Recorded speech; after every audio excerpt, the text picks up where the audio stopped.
In this short video, we introduce the first key idea that will help you remember what it means to be a Christian at your work. That idea is simply this: just be nicer. Let's take a closer look. In the word nicer, the letter N stands for no compromise. Just like Daniel in the Bible didn't compromise his beliefs on diet when he was part of the Babylonian management training program, neither should you compromise any of your beliefs for the sake of your employer. Check out Daniel chapter 1 in the Bible to see how he did this without jeopardizing his career. The letter I stands for integrity. Later in his career, other managers tried to block Daniel's promotion to second in command, but his track record and personal integrity were impeccable.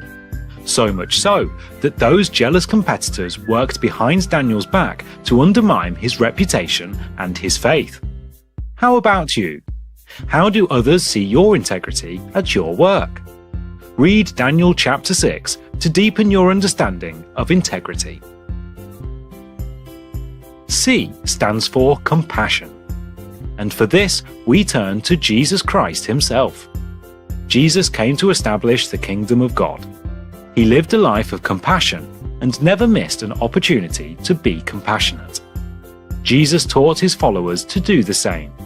Even today, he calls to you to be compassionate at your workplace. Matthew 9, 14, 15 and 20 all give examples of Jesus taking time out of his busy schedule to put compassion into action. The letter E stands for excellence. The Bible makes it very clear that God values excellence, and that no matter what your job, whether employee or employer, you should do your very best, as if working unto the Lord himself. The slogan, "Do your best and let Jesus do the rest," exactly captures this idea found in Colossians 3, verse 23. And lastly, the letter R stands for being responsible to others. Life is not only for your own pleasure. God wants to help others through you as a way to draw others closer to Him. The story of the Good Samaritan is a lesson in being responsible, especially for those you might otherwise avoid. Luke 10 verses 25 to 37 show how the Good Samaritan does this, even when it's outside the scope of his work. In summary, the phrase "just be nicer" is a simple yet effective reminder of what it means to be a Christian at work. 5 work days, 5 letters. Can you be nicer at your work?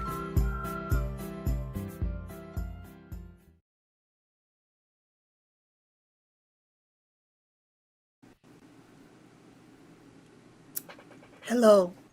A simple little video that breaks everything down so that everybody can understand where we're going. Welcome to New Hope Seventh-day Adventist Church Women's Ministry Program, In Search Of, where we search for the intriguing, the informational, and the controversial from a spirit-filled perspective. We are located in Fort Lauderdale, and my name is Marie Brathwaite. Please send us a text, comment, or simply ask a question throughout this program. We're on YouTube and Facebook, and we're going to do our absolute best to respond. Reach out and let us know who you are and where you're from, and if there's anything we can add so that you can understand better, just please let us know. Let us open up with prayer. Father God, I would just like to take this opportunity to thank you. Thank you for bringing us all together to present this program. Thank you for the panel.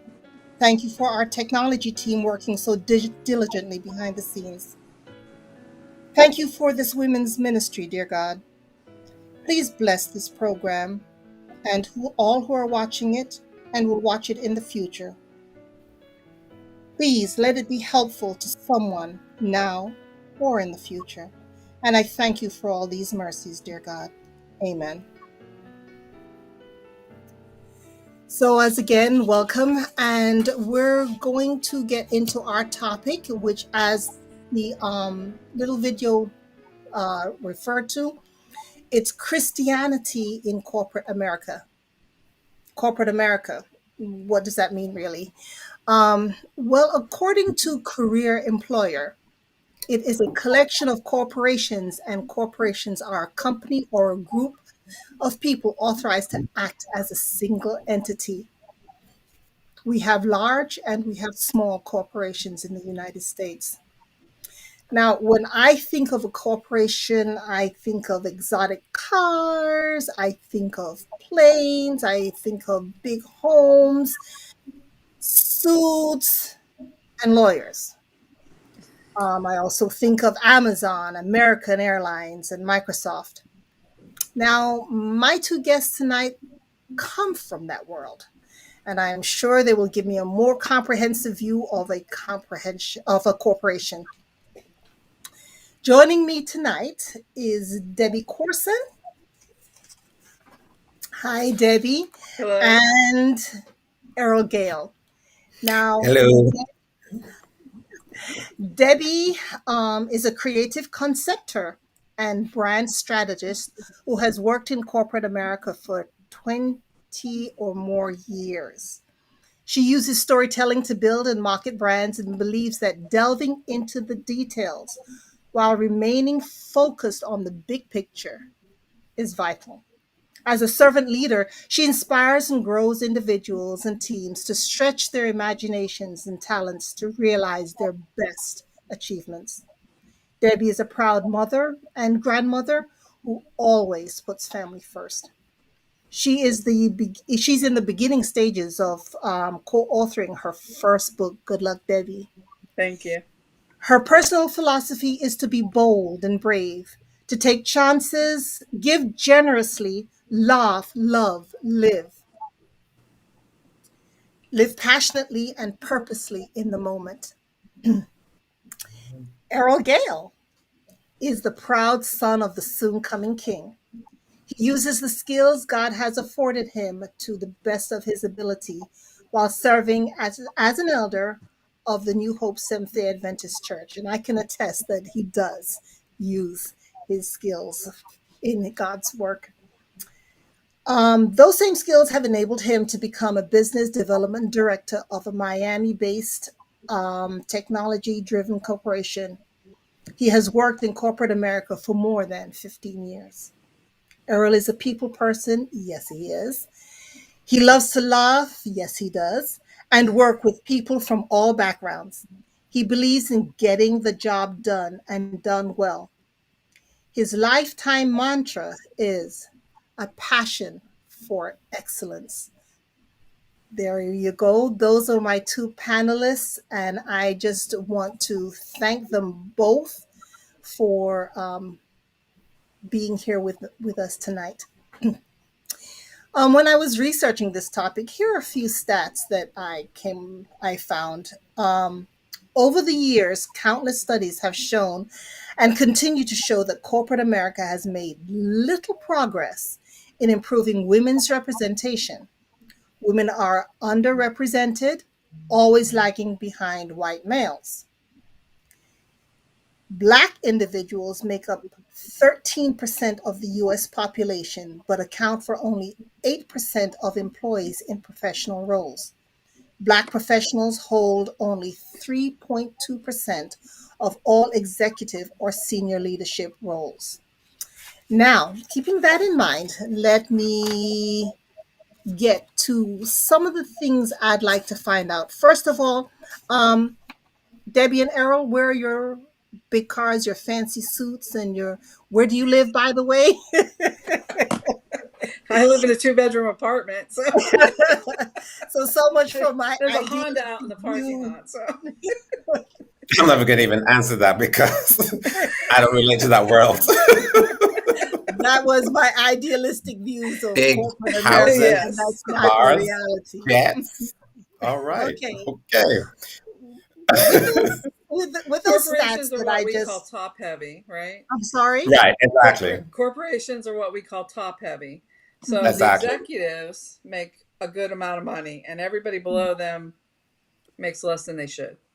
So when you're making that reference, you're really talking to upper management.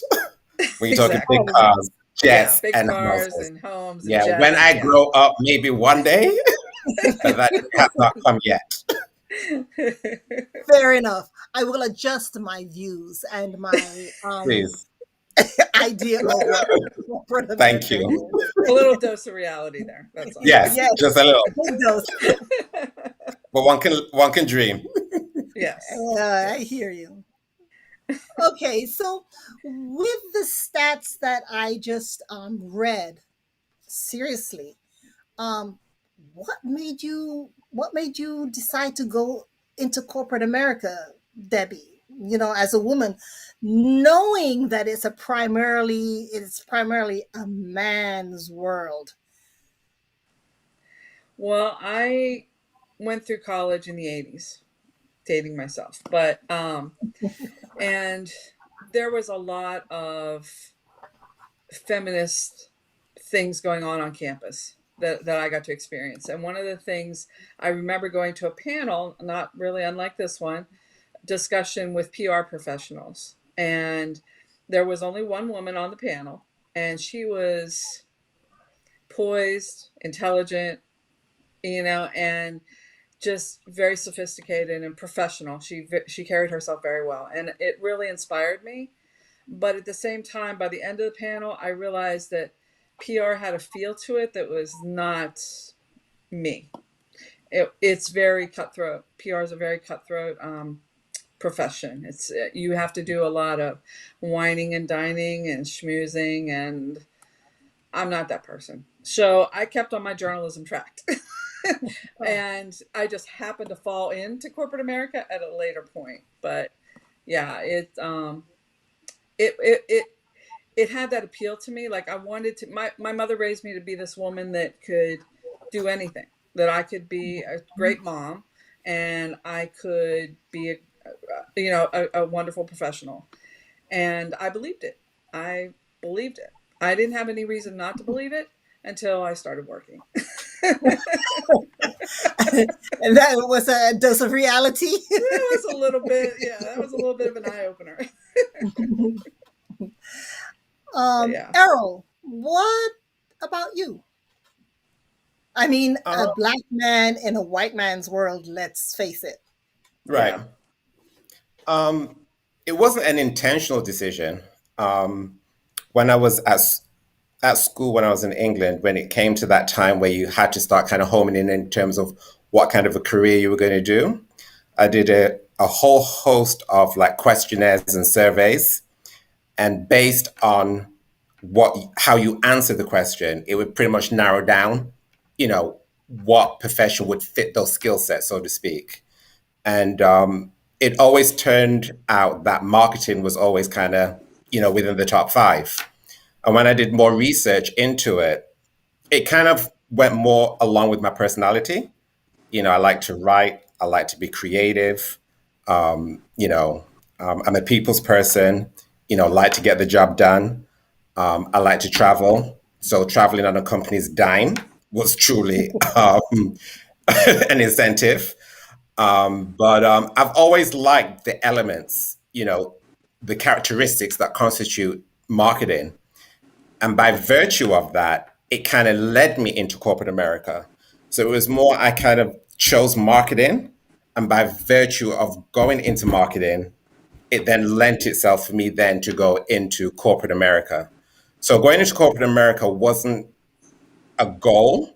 It was more like a byproduct of what I chose to do, which led me into corporate America. And when I actually, came to the States and, started working, for company A, B, and C, that's when I got to be really exposed, to the fact that it was kind of very white male dominated. A lot of the times, when I had to go to trade shows or had to represent the company at meetings or whatever the case may be, if it was a meeting that consists of 10, I was usually always the only black one. Um, Shock. and that, yes, and that, played a huge role into the reality of what I was exposed to. And I don't know if it's sad to say, or I'm not sure if sad is the correct term. Having worked now in corporate America for over 15 years, I'm so desensitized to that now.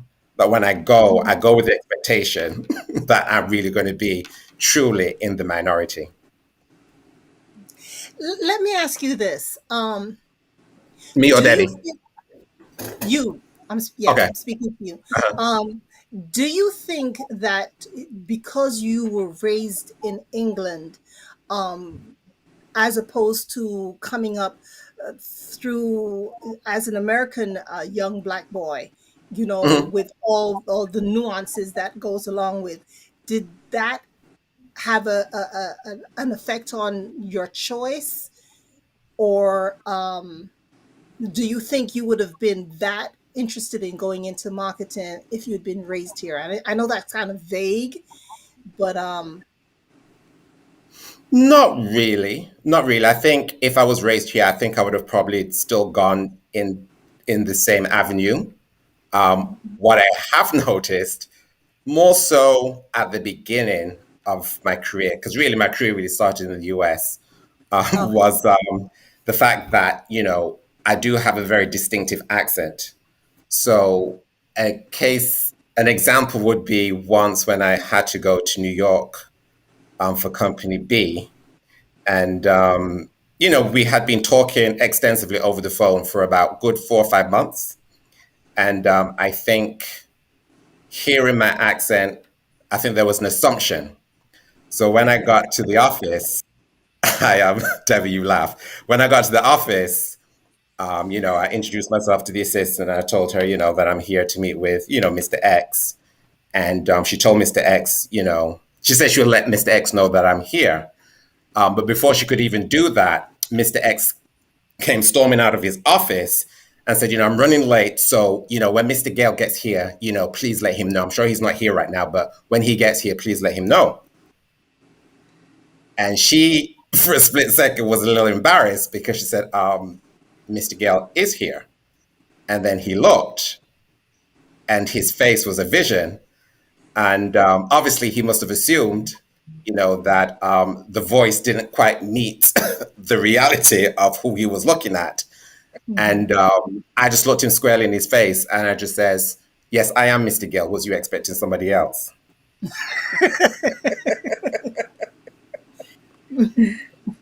Oh, wow. Yeah. Okay. So, Debbie, tell me, how do you, as a Christian, how do you navigate being a Christian in corporate America, knowing the demands placed on you as you climb the corporate ladder? I would say overall, being in corporate is very disappointing to try and be a Christian. And I say that because through all the sexism and the she can't do it because she's a woman stuff, beyond all that was this utter disappointment that everybody was so backstabbing and so I don't know, just not they weren't very authentic at all. They didn't represent Christian values, right? Even though I knew that they attended church regularly, it became a place where and still to this day, I really I avoid subjects like politics and religion at work, and it's because so many people disappoint me, and I have very opinionated political views. So like I just feel like those two subjects are better left not talked about, and I just sort of live it. So people were like, "Oh, well, why would you do that? Like you don't need to do that." I'm like, because it's the right thing to do. Like I feel like doing the right thing in corporate is sort of frowned upon sometimes, but I found that, I don't know, for me, I've just always been one of those people that I'm not comfortable pretending to be somebody I'm not. So I am who I am, and you either accept it or you don't. And I know I'm not everybody's cup of tea, but at the same time, I'm not going to be rude to somebody, and I'm not going to say, well, that's not my job. If there's something I can do to help somebody, when I ask somebody who works for me to stay late and get something done, even if it's something I don't know how to do, I will stay with that person just for emotional support until it's done, and then we'll walk out together. And if there's an opportunity, I'll take them out to dinner or something, to just show my gratitude, right? Because I feel like that, just like that video said, it's that being nice. That's all you really need to do. And so many people in corporate just are so disingenuous with the whole being nice thing that it has always been a disappointment to me. But I continue to look for companies that really, truly, and honestly walk the talk. Because there are a lot of companies out there that will say, we believe in this, and we're all about sustainability, and we're all about all these, servant leadership, all these little catchwords that are current and in the news, and that everybody's clinging to, right?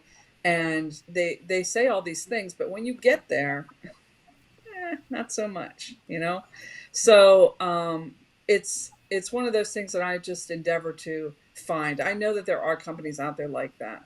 I find that there are companies that the companies that are like that are the companies that are even harder to get into because they're so competitive, because so many decent people want to get in there, and but I feel like overall my experiences in corporate have been disappointing with other Christians in corporate.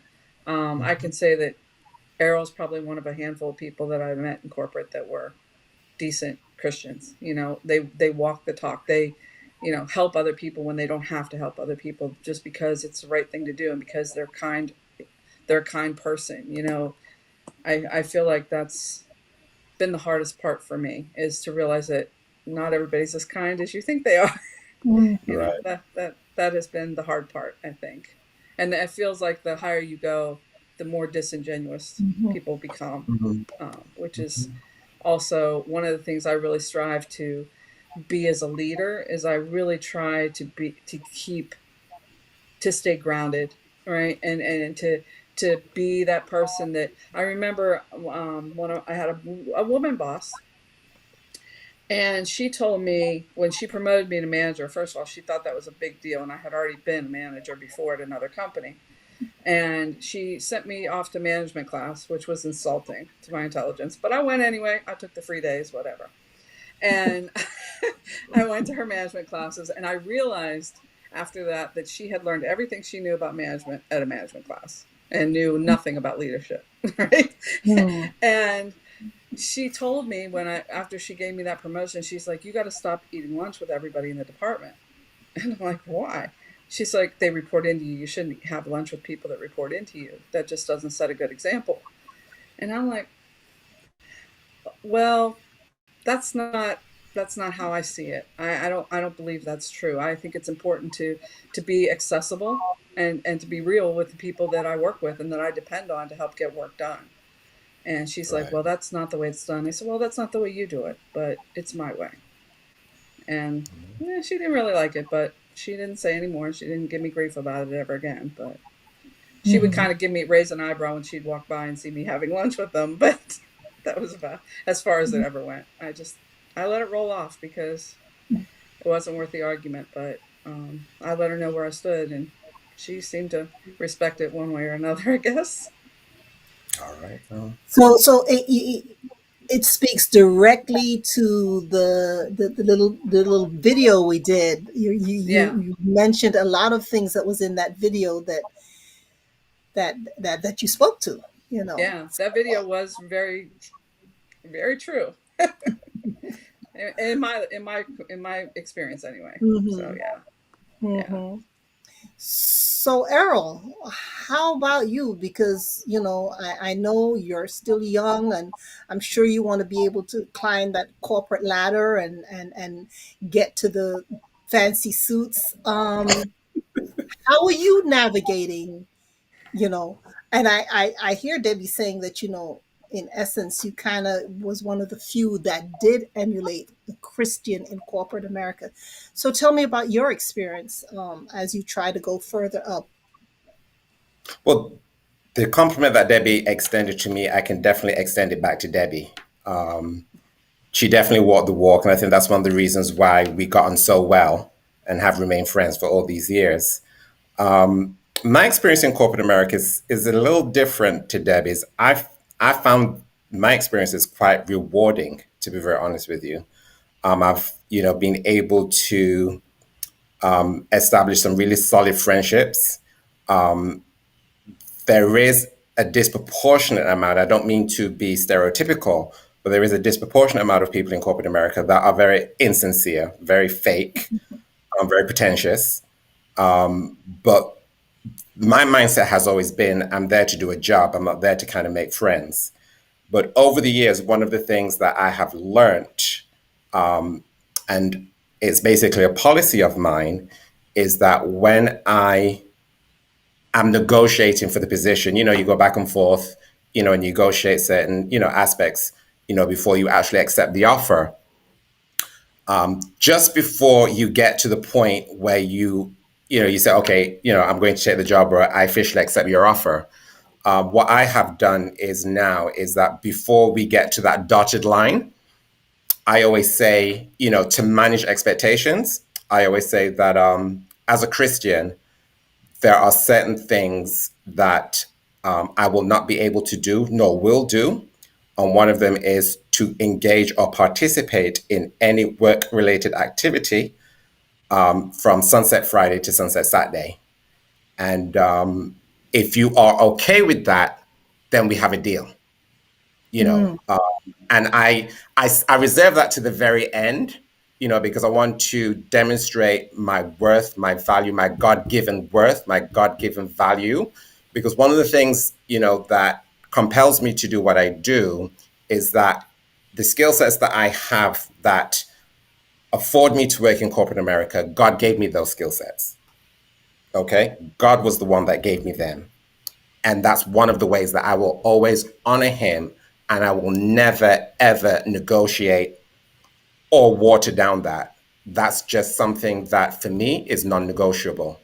So over the years, and especially in this last position that I'm in, just before we get to the point where we say, okay, I think we're done. I think we've got a deal here. I'll say there's one more thing. And then I always say, I'm a Christian and this is my beliefs, and this is something, that I'm not going to negotiate on, or whatever the case may be. So I have found that that works very well, because oftentimes there could be a trade show that could take place on a Friday night or a Saturday during the day. And once you lay down the groundwork, it's respected. Even if they don't like it, it's just, oh, we can't ask you because, I know it's your Sabbath, or whatever the case may be. So it just sets the expectation, so to speak. Again, and I think this speaks to what's in the chat, because I think Cindy Paul saying, have you experienced a moral dilemma at work? And if so, can you share? Or how do you handle it? A lot of the times, by virtue of what I do, sometimes, there's a lot of whining and dining, and, when you go to the restaurant and everything, the first thing is the drink order, and I've been typified as the pineapple man, the pineapple juice man, the pineapple juice man. And that's just something I'm just not going to compromise on, because a lot of them will order wine, red wine, or whatever the case may be. And what I find is that in itself has served as a form of a witness and a way to kind of open the door. Because oftentimes, whether it's here in the States or from abroad, it's people say, oh, you not drink, and that opens the door, whereby I can explain to them, why I don't drink or what have you. And I find that it's received in a favorable manner, because it's not like I'm beating them over the head like, I'm a Christian, and I'm looking down on you, or whatever the case may be. It's just a polite way of saying, this is the reason why I don't drink, so to speak. So, and, going back to the principles, that were exhibited in the video, one thing I always do and I've always strived to do is to exhibit integrity, to be nice, and to demonstrate excellence, because I'm not there as a representation of Errol. I'm a representation there of God. Wow. So can you tell me of a time when you were actually tested when it was like, okay, Errol, I need you to do this, and you had to tell your boss, um, no, I'm not doing it. Were you ever tested like Many times. that? I'm sure Debbie can testify to that many times. I'll allude to one example, and that was there was a major trade show takes place once a year. This year, that particular year in question, it was actually in Miami, Florida. And I was reporting into a marketing manager who was at the time 7 months pregnant. And she was due to go on maternity leave basically the week after the conclusion of the trade show. And she was very instrumental in planning, coordinating, you name it. And she was going to deliver some of the presentations. This trade show spanned from Friday to Monday. And Wednesday, it was either Wednesday or Thursday, we got a phone call and we were told that she had to go on bed rest immediately. Immediately. And her boss, basically went into a panic.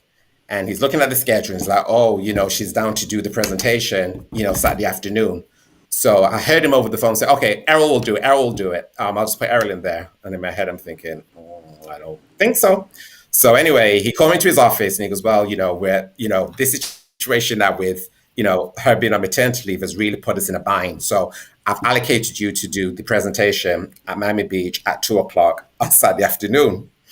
So I said to him, you do realize the conversation that we had, about, my Christianity and what have you. He goes, yeah, but I'm only asking you to do it this one time, so it shouldn't be a problem. So I goes, no, yes, it will be a problem because I'm not in a position to do it. No, will I do it? Are you telling me no, Errol? And he kind of looked at me and said, well, kind of, sort of. Yes. And he said, you do know what this means, though. You do know what this means. And I says, well, if it comes to that, it's been nice working with you and all the best, So he stormed out of the office. I mean, stormed out of the office. And everybody in the office was like, ooh, Errol, you potentially could lose your job, And there was just such a peace about me. There was just such a peace about me. Long story short, he came back and then he called me, he says, I need to have a word with you. And everyone's like, oh, boy, Errol, And he sat me down and he said, first and foremost, I want to apologize. He said, I do remember the conversation. And he said, I'm apologizing because of the way how I reacted, because that is your belief. And he said, and I want to commend you, because you stood firm, and I've sorted it out. I've got somebody else to do it. And I'm sorry that I made you feel uncomfortable, or whatever the case may be. And all I could say was to God be the glory, because if I had consented to do that, trust me, it would have been, well, you did it the last time. Why can't you do it this time? And that was just a road I just wasn't prepared to go down. Okay. Cindy's saying that corporations have an what was that? Anti-retaliation policy. Anti-retaliation policy. I didn't know that. They have it in Well, their they books. have those, but they tiptoe around those too. Right. I'm sure you can attest to that, Errol. So they Most find definitely ways to find other reasons to retaliate, right? But yeah, Mhm. I mean, yeah, they all have policies on it, but it happens anyway. So Okay. yeah. Cindy had also asked about, the moral question, and that was going to be my next question. So let me just go ahead and say what my question was. 5-10 years ago, the Me Too movement, was things were happening, but it wasn't the focus of everybody's attention, and now it is. So, can you tell me, Debbie, was there a time when you were faced with this moral question, whether you should allow this stuff to happen to you, not not only as a Christian, but as a woman? And if it did happen, how did you handle it? That's a really tough question. So, um, different ways at different stages in my career. I would tell you that in the beginning of my career, I was grateful to be there and kind of walk the corporate line. Over time, as I gained confidence in my abilities and my value and my worth to the company, I was it was easier for me to stand up and say, it's not right. And a perfect example of that is even just a little over a year ago. I was working for this company. I was managing a big team, and one of my employees had, in the middle of a giant project where he was key, he got another job offer. And I remember my manager and the executives taking me in a room and talking to me and asking me, okay, because I told them I wanted to counter. I said, I think we need to counter. I said, but they're offering him a lot more money than he's making right now. They're offering him more money than I'm making right now. And they're like, well, it was $5,000 more than I was making. And they said, well, is he worth it? And I said, yeah, he's worth it. And they said, okay, all right, then go ahead, let's offer it to him. All right. Then I didn't hear anything from them. What they had done was they took him into a room and they talked to him and they worked it out so that he accepted the offer, the counter. Now, in the meantime, they're asking me, well, he's going to make more than you, but that's okay. I'm sitting in a room with 5 men, all senior to me, and they're like, but that's okay. It happens. It's not often that managers make less than their employees, but it happens. And I was just sitting there like, okay, all right, stay calm. I'm telling myself, this is my voice in my head is going, stay calm, stay calm, stay calm. And I couldn't believe that those words were coming out of their mouths. I figured they'd say, well, let's offer him 10 grand less and see if he takes it, which is what I was suggesting, but they wanted to give him the full amount so that they made sure that their offer was good. Instead of the going back and forth negotiating, they just wanted to have it over with. And so I said, I'm not comfortable with it, but I'm sure that with review time around the corner, you will make it right and make me whole. And when review time came, I got fired. So, lesson learned, but I don't regret it.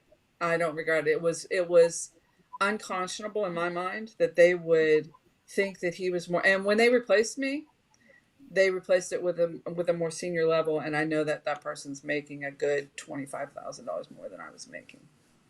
Wow. So, yeah. So, yeah, I mean, I think they realized that position had a lot more worth than they realized.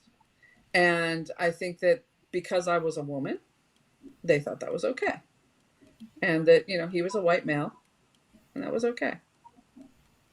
So exactly what we've been saying. That is a very tough place to work. Oh, yes. Corporate America. Yeah, but there's been other times. I mean, that was probably my worst case scenario. There have been other times when things have come up, and I have stood up for myself or for one of my employees. And it's just because I kind of feel like the team is like part of an extension of me, right? I feel like they reflect on me and I reflect on them. So like I'm always trying to help them. Plus, I like bringing people up and growing them and helping them further their career. So I always try to kind of champion them. And a lot of times, like I know I had a girl that worked for me, not Christian, she was Jewish, and they were giving her a hard time about her days off. And I'm like, okay. So because she's not a Christian, her religion, her beliefs are not as valid. Like, she has to take personal time, and I encountered the same thing with some other religions. Like, I really just don't think it's fair. It doesn't matter what you believe in. I think that if you want to have a day, a Sabbath day, that you should have a Sabbath day. And if you have certain high holidays or whatever that you observe, that you should be allowed to not work on those days, and it shouldn't have to come out of your PTO bank, But I never agree. really got anywhere with that. But I did protest on it at several different companies about that. Because in South Florida, it's a very diverse community. A lot of people from a lot of different places and a lot of different religions. And I think it's important that they're all represented and respected. And respected, exactly. So. All right, Errol. Now you. In relations to this, Me Too movement, which is not, for some reason, people don't really think of it as men. But I know there are, in this culture where women are encouraged to be all they can be and all the rest of it, they will have men working under them. So this Me Too movement also could affect them. So in your experience, have you had a man or woman take advantage of you? Let me make sure I understand the question properly. Are you asking a man or woman, or man and woman? Man and or woman, both sides of the coin. Ooh, okay. Let's deal with the male part. The fact that I've never wore an orange jumpsuit, nor have I spoke behind bars, nor do I check mark for a criminal record. The answer to the male part, that should answer the male part. Question. Are you trying to say it's no? Oh, heck no. Yeah, so we'll leave that. Yeah, never. Okay. For the female, that's a very good. I'm not sure if this answers the question, but there was a particular scenario.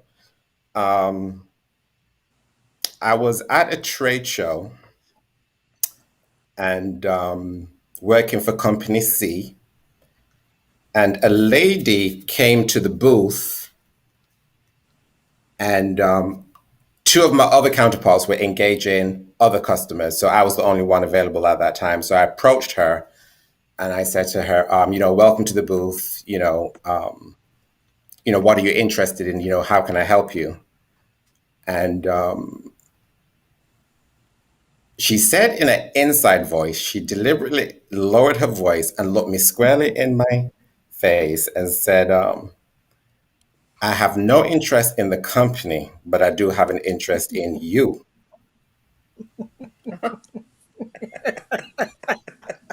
So, okay. So I said in an outside voice, which market are you interested in? Are you interested in the domestic market or international? She proceeded to scribble something on her business card and put it in my hand and said, domestic. And then I said, oh, great. That's absolutely fantastic. Because I'm compelled to do my job. And my job is exclusively focused on international. So I then said in my outside voice, I beckoned to my coworker and said, oh, we have somebody over here that's domestic and he's focused on the domestic market. I said, then he will be able to help you versus me. And the business card that you've given me, I'll give it to him because it'd be more appropriate for him to have it than me. And then in my outside voice, louder, I said, thank you so much for coming to the company. And I will now leave you in the capable hands of my coworker. and I proceeded to do my job. I think that's probably the closest. Um, but yeah, just bold, just extremely bold. Yeah. But I'm not sure if that answers the question, but that's the only It example does. that I can think of that would probably, It, answer that question directly. But in terms of, at the head office or anything like that, no, thank God, no, I've never really been subjected to that. Praise praise God. the Lord. Thank God. What? Yeah. Yeah. Yeah. Um, time is running fast, but Debbie, a question came in from Cindy, and she asked, "Have you ever?" And I think this was the question. I tried to jot it down quickly, but Been forced to I fire was people unjustly? yeah. If you were able to, Yeah. yeah. Yeah, I've never had to do that. I've hired a lot of people and I've only had to fire two, and I only hired one of those two that I had to fire. And they were well documented firings. So So they I weren't never had fired to do, unjustly. I've never had to unjustly fire anyone. No, no, Mm, that's never okay. happened to me. So, Okay. um, All right. Errol, I don't. Have you had to fire anybody unjustly?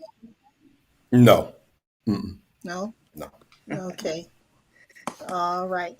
Let me just I'll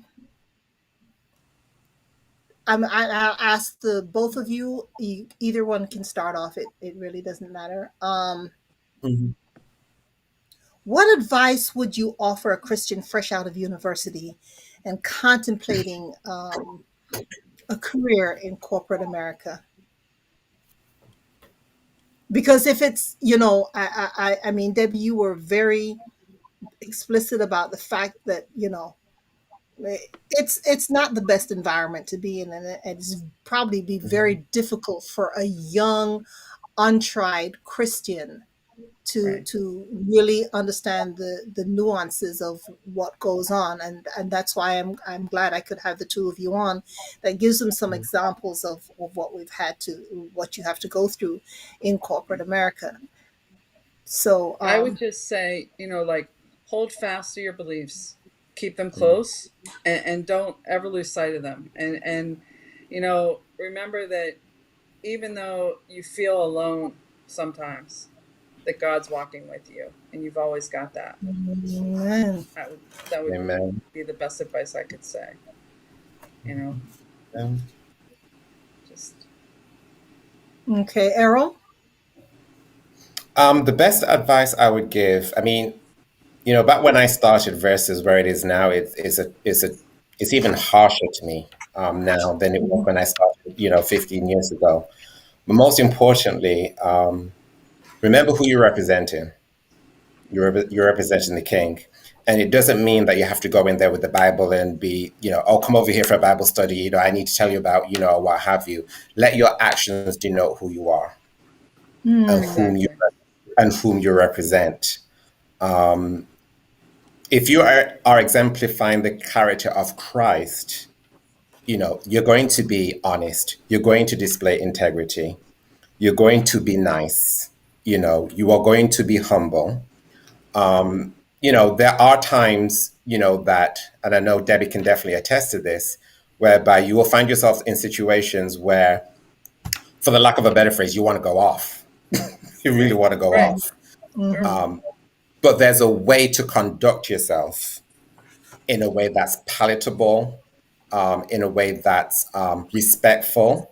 I remember a very specific situation where I'd come back from a business trip, and I think it was I think it was Los Angeles, and I landed in Fort Lauderdale the very next day. The reason why I say that is because I flew overnight, what's known as the red eye, and I landed, in Fort Lauderdale like 6 o'clock in the morning, and I was expected to be on a conference call at 8 o'clock in the morning.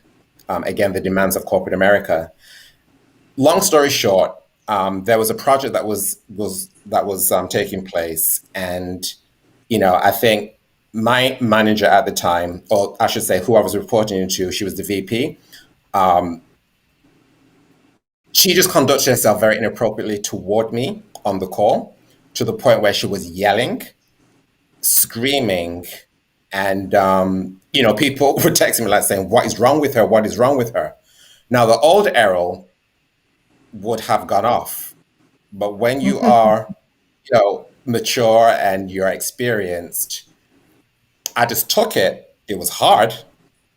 I took it and I never said a word. And I just said to her, are you done? And she goes, yes, I'm done. And then I finished what I had to say. And then I emailed her. And I said, I'd like to have a conversation with you if possible. So she goes, well, I'm busy for the rest of the day, so we're going to have to do this on a Monday. So I goes, okay, fine. And we spoke on Monday. And I said to her that before we have the call, I said, I want you to take off your VP hat and I'm going to take off my manager hat. And I want to speak human to human. And I said to her, that I didn't appreciate how she spoke to me.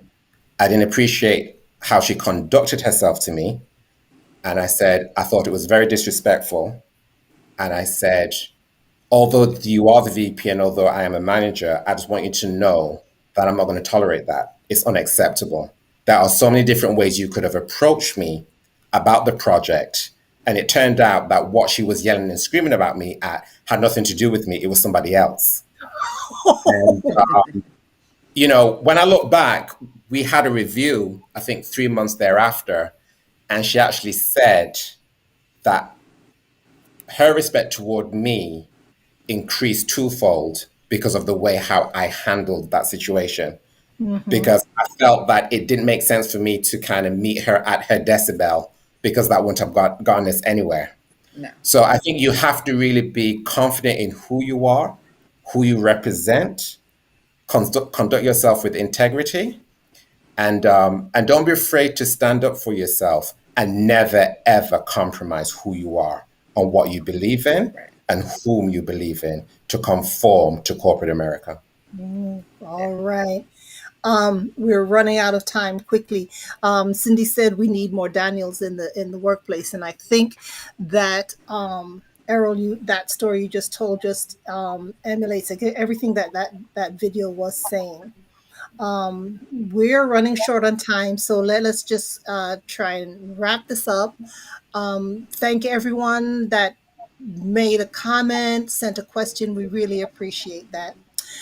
Corporate America is very demanding, all consuming, and can swallow you whole and still leave 1,000 more people standing in line waiting to take your place. Things like honesty, integrity, and morality does not always weigh heavily in your favor. Despite all of this, Debbie and Errol never conformed to corporate America's norms and expectations, even when they meant losing your job. Their integrity was never for sale. God always makes the impossible possible. And Debbie and Errol are living proof that it is possible to maintain these attributes no matter what station in life you achieve. We truly serve an awesome God. To close this fascinating discussion, just let me quote from Romans 12, verse 2. Do not be conformed to this present world, but be transformed by the renewing of your mind, so that you may test and approve what is the will of God, what is good and well-pleasing and perfect. In other words, according to the New Living Translation, do not copy the behavior and customs of this world, but let God transform you into a new person by changing the way you think. Then you will learn to know God's will for you, which is good and pleasing and perfect. I really hope and pray that someone somewhere was strengthened by this program, and that these two living examples of Christianity and from these examples that we have of these two living examples of Christianity in corporate America. So I would just like to invite you to join us again next month for In Search Of. The topic will be the alternative lifestyle. Yes, I said that we do sometimes go on those risque subjects, and it's a part of something we need to investigate. the alternative lifestyle, the family, the church. Please take note of the change of dates. We're going for November 18th, which is the third Thursday, because the fourth Thursday is Thanksgiving. So November the 18th, Thursday at 7 o'clock. Also, please don't forget, on November 14th at 10 a.m., Women's Ministry will present our monthly prayer breakfast entitled Healing. And we are so excited about this because this is the first breakfast meeting. We're going to actually meet outside of the church and conduct our prayer breakfast with food outside of the church. So please join us on November 14th, which is the Sunday at 10 o'clock. You're very welcome to come by and say hi or sit down and eat some food and truly be blessed by the topic, because a lot of work has gone into this healing subject, which we all need, whether it's physically, spiritually, because after our topic last month was on forgiveness. Now we're moving into how do you heal from when you've been hurt and damaged throughout your life. So I hope you will join us again next month for In Search Of. Let's just close out with a word of prayer. Thank you, God, for everything that you have done for us tonight. And I pray, dear God, that the messages and stories and videos will in some way inspire someone else that is either going into or into a situation where they're not sure how to turn. Please have them always, God, think of what would Jesus do, because you went through some pretty hairy circumstances, and you showed us how we're supposed to handle ourselves. As long as we put our Christianity first and keep you in our rear view and front view mirror, we'll be okay. Thank you, Lord, for my guests and for their openness and their honesty, and for the examples that are setting to everyone. Be with each one of us tonight as we go our separate ways, but we know that your eye is still on all of us. Thank you, dear Father. Amen.